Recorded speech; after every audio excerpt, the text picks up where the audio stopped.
Just press this and it'll keep going. Okay. Yeah. This is our house. I bought that about 34 years ago and spent $500,000 and modified it, put lots of windows in it.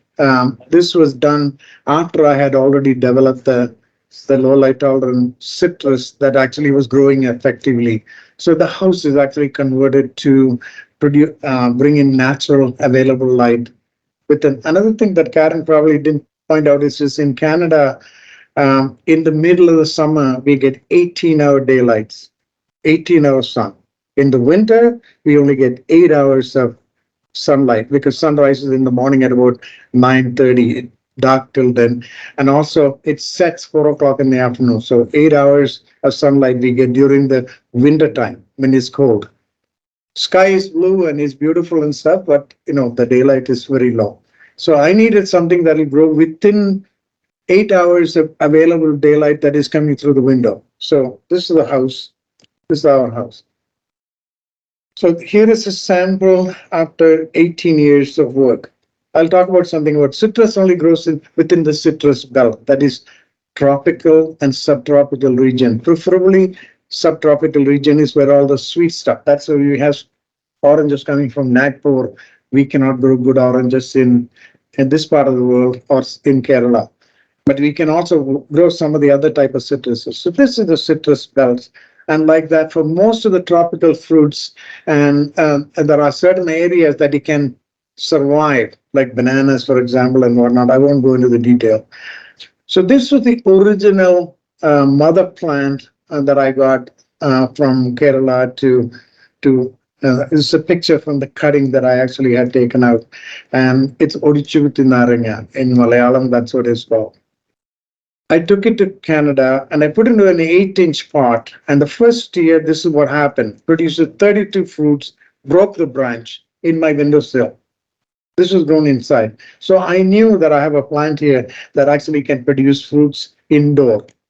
And then this is the parent that I selected. Okay. I can go into a lot of details, but I'm not going to. So this is the father of pollen plant that I had selected, and the mother plant is the one that I got from there. So hopefully that I had thought that the seedling that I may get from this one may have the capacity of either one of the two, with more than once blooming, and also such as maybe not as big as that, but not really tiny lemons and whatnot. So the result after 18 years, such as was this one, is named as first Canadian lemon, and it is patented in the United States because some of the genetic qualities of this thing is very unique. And I had to go through tedious process. It cost me about $15,000 Canadian to patent that.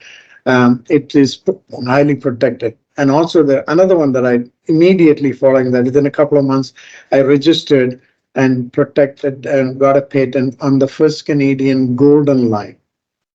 Lime usually in the United States is when it's fully mature because it's not a fruit that produces a lot of juice. Whereas Rangpur lime that you have here, which is perfectly round and yellow one, is produces quite a bit of juice, and it's commonly used as a citrus for everything. As lime is what you use, it is not a lemon. And so I have a golden lime as well that I have registered. So that's what it looks like. And it grows in a 6-inch container, produces an average of 20 to 30 regular commercial sized fruits. And at the same time, such as it doesn't require very high top. Those are grown from cuttings. That's what it looks like when you cut it up. It's fairly juicy and very good. Rind is as usual. It'll be bitter. And so these are some of the unnamed varieties that I have developed. At the moment, I have about 20. I decided not to patent them because, first of all, it's too expensive. Second, as it is not going to benefit anybody else because the citrus that I've developed, I'm having a hard time marketing it. Everybody wants it, but they don't want to pay anything. And I've spent 45 years and hundreds of thousands of dollars and my time developing it. And I said, okay. So I told my wife, we'll find somebody else who will release it and give us some royalties to the university at least. And so it is still not released at this point of time.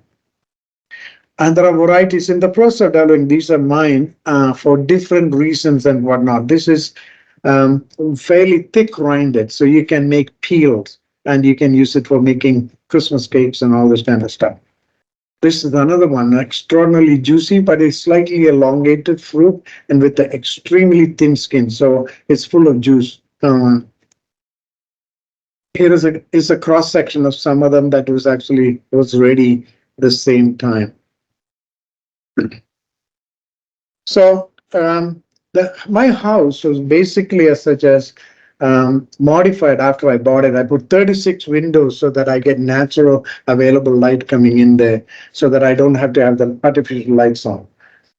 During the day in my kitchen or my living room, you don't need to have any lights on. It's open space. I designed it myself. But the problem is when the temperature gets to be minus 20 or minus 30 outside, to heat the environment that you live in, it is very expensive. Natural gas is one of the sources that we have, or electric heating is what you have to use. It's an automated system that you set the temperature, it'll maintain it. And during the summer, when it becomes 30 degrees outside, it becomes too hot. So then the air conditioner will come on and keep the temperature that you're pre-set, like 22 degrees or 23 degrees.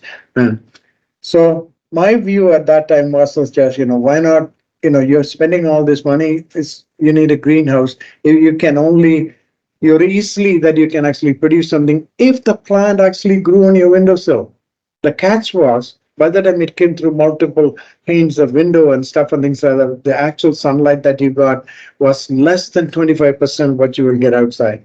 So you need a plant that will survive, mature, and you can eat or whatever it is in that case. So that's how it started. And also the plant inside, such as carbon footprint could be removed, and things like Phalaenopsis orchid is notorious for removing CO2 from the atmosphere in the dark and make use of it during the daytime. This was something that came about 40 years ago. Now, why this thing, Karen is the one that you point out. You should say why the hell it applies to you guys in India. We live in a place at this point of time, juncture of our life, extraordinarily polluted atmosphere. When I was a youngster, 10 years old, going to school, you could see the blue sky, and the water that from the pond was drinkable.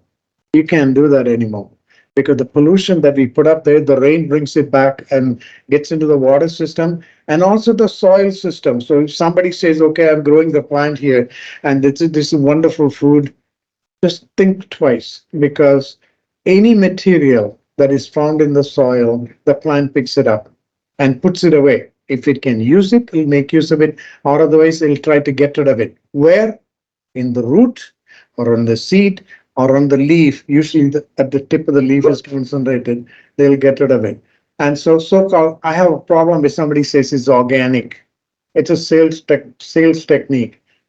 The plant that today that we get to eat, whether it's fruit or vegetable or whatever it is, if you analyze it, it has got 30 different chemicals that we didn't exist 25 years ago or 30 years ago.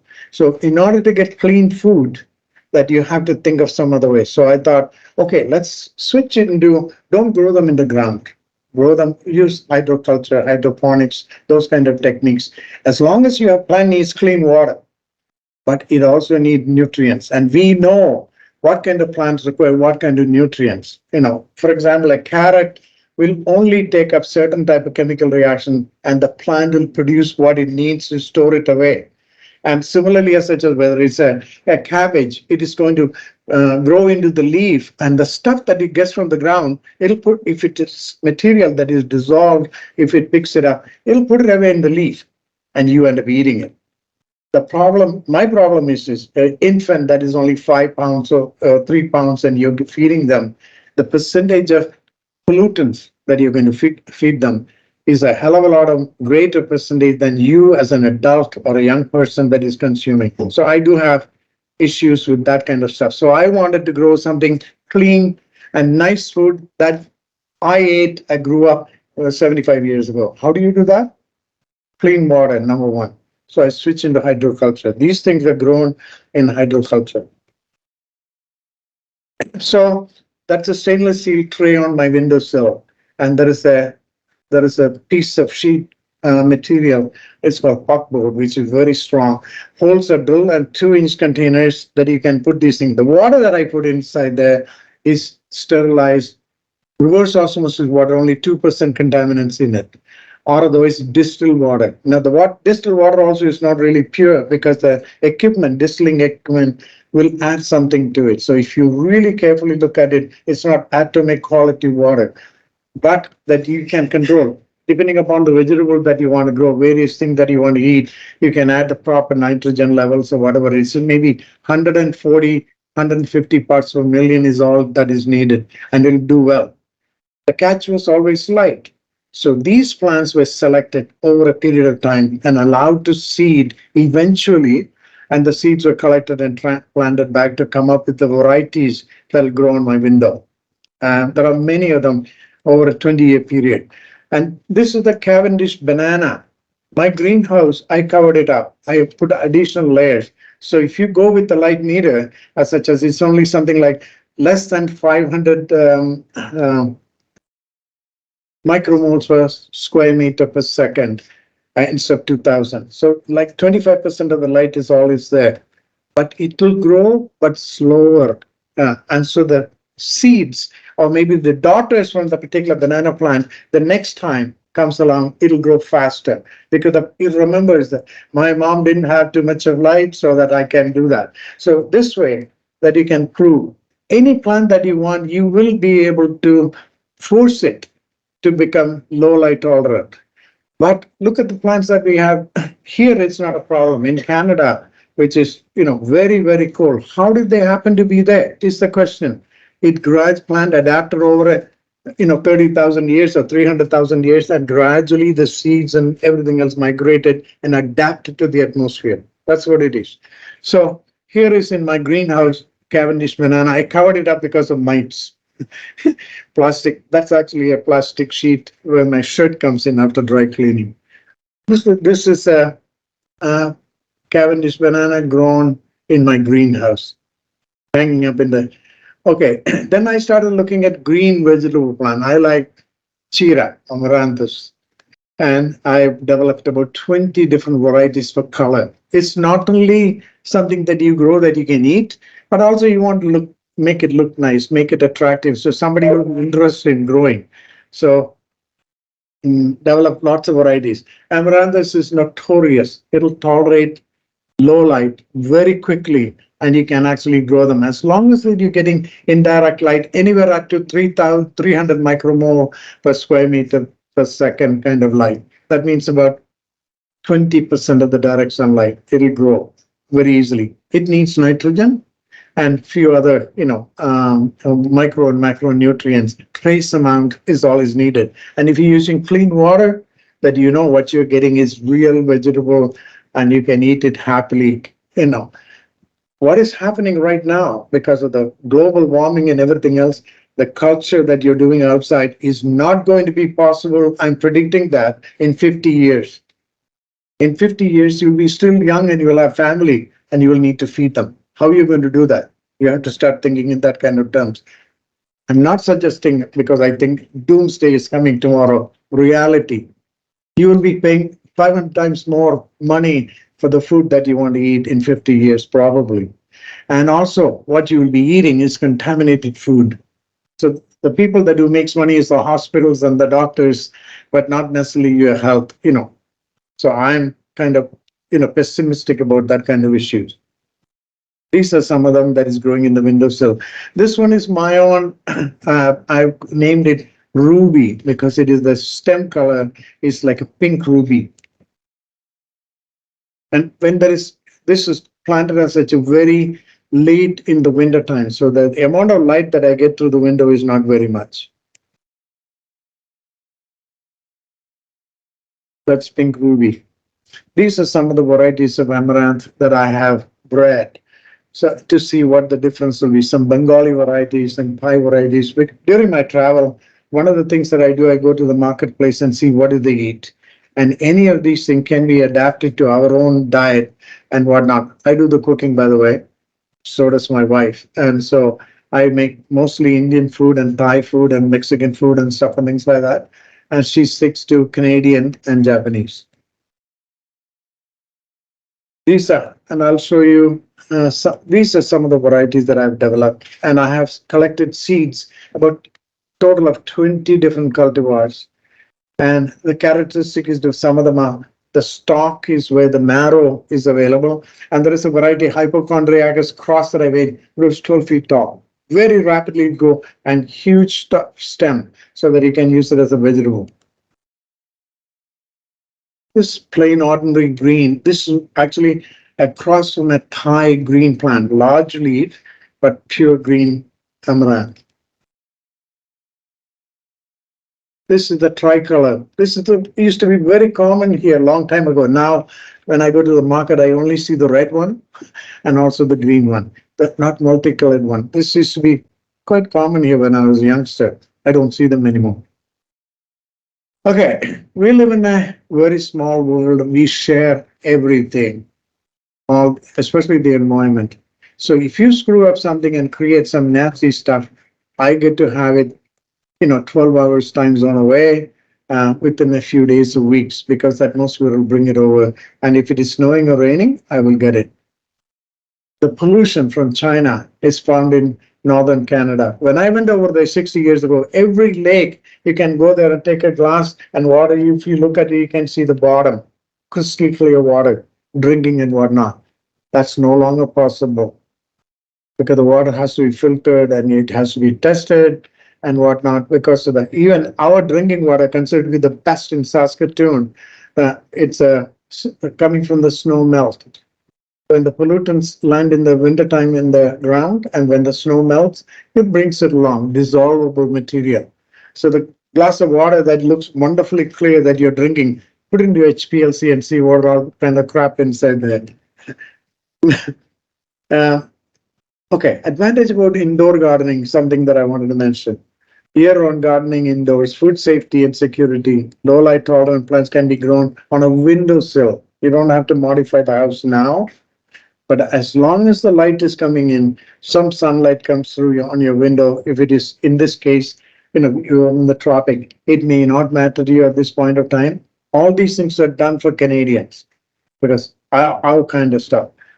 And reduce the CO2 level in the house. We are all animals and our byproduct is carbon dioxide. If I had bought my monitor that I usually do at home, the alarm would have gone off 45 minutes ago by saying it's too much of CO2 in this room. Oxygen level. Now, some of the plants that we grow, such as can produce oxygen only during daytime, but whereas some of the camp plants that we have can absorb the carbon dioxide and keep the air cleaner, but during the daytime, like Phalaenopsis orchids, it is the only plant, the root system, 36,000 times more effective in absorbing CO2 from the atmosphere. It's an epiphyte. That's what it is. Humidity. You don't need to worry about humidity. In our place where I live in Saskatoon, it's very dry. It is extremely dry. You'll get nosebleeds because, atmosphere is very dry. You need humidity to be added in the wintertime because the heating system makes everything super dry. And the other thing is, it is nice to look at plants. It is pleasing to look at green things. If you especially don't know 6 months out of the year, there is nothing green except conifers, and white is what you'll end up seeing, and extremely cold. There is, and now we'll talk about some of the technique. Just quickly go through some of the techniques how you can grow in very, windowsill culture, hydroculture, whatnot. These out of hundreds of ways that you can grow plants in aquaponics and in water, I've just picked up 10 here. These are various different techniques that is used being planted in plant factories, which is modern day concept for producing food within a building. Standing water with nutrients, flowing water with nutrients, gravity-driven water with nutrients, aeroponics, passive sub-irrigation with nutrients, ebb and flow and sub-irrigation with nutrients, bubble ponics, dryland farming, deep water culture, and aquaponics. Dryland farming is very useful if you're arid atmosphere and you need to grow something. And I'll show you how it is done. Standing water nutrient is basically such as the root system is in the water that you aerate it with proper oxygen, it'll grow. So the amaranthus is actually grown with standing water with nutrients. The pot contains soilless media, and it could be anything from fiberglass to, or in my case, that I use a mix that contains peat moss and perlite and vermiculite. Aerated media is what I use, and there is a wick, small little thread is put into the center of the thing, and there is a hole drilled at the bottom of the pot, and that thing sits in the water. So the water percolates and comes up as the plant uses up the water, and the water will disappear. So the glass container that you have seen there will have, so you know if it is need water or not. All you do, lift the stuff and add the water with the trace amount of fertilizer and leave it alone. And in order to do that, to make it really cheap, you go out and buy a tub and cut holes, and those holes the pots will sit in. So it'll be a wick feed. And anybody can do that in your backyard, underneath the tree or whatever it is. And in the house that you can have flowing water, that means you need a pump. And it makes it a little more expensive because you have to have a container to store the nutrient water, and you pump it up so the water will run off and then gather up in the end, and you circulate that, and the plants will grow on the windowsill. This is in my solarium window as part of the to prove that this thing works, but I did that. And this photographs were taken in Disney World in Florida. They have whole range of plant growing system because they were doing research to how to grow plants in the station. What is it called, Karen? Um, yeah, space station. How to grow plants so that they can have something to eat, and they were doing research work, and also gravity less environment that they were trying in a spinning drum. They were trying to grow plants, and how to do that. They were doing research, and Karen and I went over there 20 years ago looking at it because they said, okay, we have something going on here, and so found out various different ways that they grow plants. These plants that they grow and feed the people that who comes there. Okay, they have their own system, and so they don't sell this. They use it because of positive control stuff. Basically, it's a drip irrigation system with a soilless media, and then you continue. You harvest, remove the leaves and stuff to provide, and the light is just it's like a greenhouse-like condition. Plenty of light is provided by the environment, and then the excess moisture is drained away and recirculated after filtering it. Problem: if there is a pathogen there that is going to cause a disease, everybody will get it. So you have to be very careful with that. Aeroponics: roots of the plants are contained in its chamber and is periodically misted. And it's because there is going to be plenty of air, and so there is they will get adequate amount of, because the air supply, it's much more expensive to build things like tubers, potatoes, that if you want to build, you can do that, and you can get seed potatoes very easily, and the technology is available. It's commercialized by some of the European countries. This is aeroponics. It's a tube, and the plant is growing inside there, and it is suspended with a small sponge or sometimes fiberglass, and the root system is inside the tube, and the water is sprayed from there on top. It drips and goes down and is recollected and is there. So you can actually grow lots of them around. This is also in Disney World. It's the same thing. And out here there is Brussels sprouts being grown, and it's a different technique. The Brussels sprouts are hang in a chain, and the chain moves and goes around. Within half an hour later, it goes through a mist chamber, so that the water is sprayed on the roots only, and so it is soaked and it comes around. And by the time half an hour later, that moisture is dried up, and the plant will continue to grow and get longer and produces Brussels sprouts. You know, Brussels sprouts is the tiny thing that looks like cabbages. Hundreds of them grows on the stem. This is passive irrigation. They're growing sweet potatoes and they are in a pot, such as plants grow in porous material like clay pellets and vermiculite and fiberglass and coconut fiber, sphagnum moss on those. That's where the sweet potato will grow. And so this is an example. It's suspended. So the canopy is all the leaves are looking for sunlight. This is ebb and flow. And basically, as such as you flood the where the plants are sitting to a certain point, so the moisture will get soaked up into the pot, and then you drain it. And you wait for the next cycle X number of hours later, depending upon the consumption of the plant, so that it has aeration. And the porous material is what the plant is planted. Bubble ponics is plants submerged in water, and air bubbles are applied to it so that oxygen level is constantly will be made available to the root system. And dryland farming, this is the technique that they developed originally in Israel, in the desert. There is no water anywhere inside within sight. What they did was they brought in a machine and dug a trench, and fairly a deep trench, and put a plastic lining in it, and with occasional holes in between. Put a watering system, irrigation system inside there, and planted oranges and covered it up. So now, when you put the water cannot escape to the rest of the soil. It stays in the root zone, and the plant will grow. I did exact. When I was told that you cannot grow fruit trees in the backyard because I have 18 feet of sand in my property, all I did was basically the same thing. I said, when you play in the beach and then you get this sand gathered up, and if you put water and if you move the dry sand, then the shape of the sand that you will see like a pyramid shape, because the water will percolate and go down further away. So I figured, okay, if you put a drip irrigation right at the base of the plant, and then keep watering it until it establishes the root system, until it finds a water table 18 feet down. So for 10 years that I irrigated, then I pull the plug, they're still growing. So everybody says, how can you grow fruit trees in a, pure sandy soil?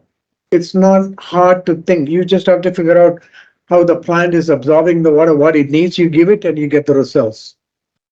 Here there is cocoa, and this is citrus, and this is agave. Agave is a plant that they grow lots of it in Mexico, and the core of that thing is used to make alcohol, especially tequila. Deep water culture is another one. And this aquaponics is getting to be fairly popular. Aquaponics is a closed loop system. And there is a fish in the tank, you feed the fish with food, and the excrements of the thing, if it gets to be too much, it becomes toxic. So what you do, if there is too much, you filter it out. You pump the water and put it into a grow bed. So basically, fish are fed with and produce ammonia with the rich waste. Too much waste substance is toxic to the fish, but they can withstand high level of nitrates. So there is a bacteria that breaks it down is added. So basically, in the fish tank as well as in the grow bed, to control that, so that basically nitrates are there, fish will get that. And that water, plants take the converted nitrates into nutrients, and nutrients are fertilizer feeding the plants. So also the plant roots help filter the water for the fish. The water system is filtered through the growing medium in the bed, and air is added to get oxygen within the system. This is a closed loop system. You can have a swimming pool, you can have an above ground pool, or whatever it is, and you can grow your fish, and then you can control it. But you need to get that bacteria that is commonly available and add it to the system. And this has been going on for quite a while. And people are doing, even in the tropics, that they do this. So you get two things. One is the fish. The other thing is the leafy growing vegetables or whatever that you want to grow from there. Aquaponic system in Disney World. This is hybrid tilapia. The fish is larger than the standard tilapia, and there are thousands of fish. The water is constantly moving in a circular fashion, so that and it's aerated as well, and it's filtered through the same technique. And this one is another type of hybrid bass. It grows very fast, and it's not a bony fish like tilapia. It's nice to consume. So these are it's been going on for the last 20 years. advantage of soilless growing system can be packed and sold alive. If this, for example, if it is a lettuce or a cabbage or whatever that you want to grow, that you can actually get it out of there with its own roots, prune it, and then put it into a container, and you can take it to the store. It'll stay alive for days. In our place, especially here, due to the heat, there may be issues that you may have to deal with. You cannot over or underwater. It takes care of itself. Can be grown everywhere without soil, including space and the Arctic that they are doing some experiments. It's a good teaching tool how plants work, basically, as such a soil is an issue because it is we have lots of it, but there is so much of contamination on the soil. If you grow something, you will end up eating it. So I'm not saying don't eat the food that is grown in the soil, but be aware of that, what you are consuming, and especially your children will pay for it. Crops are not anyway. If your crops are grown in the soil, it doesn't matter whether it's a seeded crop like wheat or whatever it is, it will have what is found in the soil will be transferred to that. Uses less water than in soil. Water is going to be one of the most important things for us to live. 90, what is that? 92% of our body is water. And if you're drinking clean water, then it'll be better. The body can make use of whatever. But if you contaminate your water, you're going to pay for it, whether you like it or not. It costs less to grow some of the fruit crops like wide variety of low light tolerant edible plants for home or indoor culture. It doesn't have to be in your house, but you can be something else. Here is a way that, and just in a simple words, try varieties of vegetables and fruit bearing dwarf plants at home. Put in a pot and try to grow them. And the plant will get stressed because it's looking for a lot more than what it had before. And it will eventually behave and produce fruits and flowers and so on. And if you collect the seeds from those things, because the seeds has an ability to remember things. That's one of the things like dormancy, for example, they talked about as such as from a single plant, corn, let us say, and they are all pre-programmed and keeps remembering when to germinate. It is a way of protecting itself. So some of them will very quickly will germinate. Some of the guys will wait for a couple of days. There are seeds that has we have in Canada waits for up to 18 season. 18 years later, that stupid thing will start growing. It's a weed. But so you cannot, if you find one, if it has gone to seed, you're in big trouble. Harvest the seeds and cuttings from the plants and replant in the similar atmosphere. Within 2 to 4 generations, the new seeds and cutting will produce well, behave properly, because it remembers that I don't have, my parents didn't have enough light, so I have to survive and then continue to grow. Basically, it could be because of epigenetics. I've been talking about this particular subject for the last 43 years, and hopefully, some of you would pick up on the idea and look into it and see how you can